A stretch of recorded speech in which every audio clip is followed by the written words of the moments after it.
All right, everybody. TMNT pre-release weekend is here. Here's some things I learned from my last pre-release that I want to share with all of you.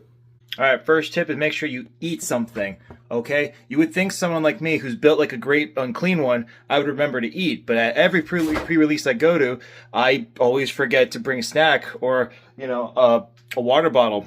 Always hydrate and eat. You're not you when you're hungry, and you can't play Magic when you're hungry. Remember this. Number two, bring your own lands. I didn't have any lands out for this skit, so here's a plant. Think of it as like a forest. You actually save a lot of time in the deck building process if you have your own lands.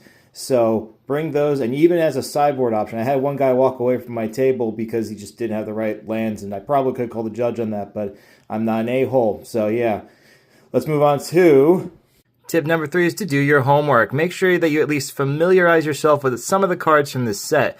If you go to draftism.com, they actually have a sealed simulator. But this is going to be important because as you're flipping through your packs, you want to be able to see a picture and go, oh, hey, it's this card. And then you just kind of know if you can run it or not with your colors and stuff. But it's good to have an idea so that way when you walk into this pre-release, you're not going in completely blind. You kind of have an idea of what you're doing there. Well, more so than I would anyway.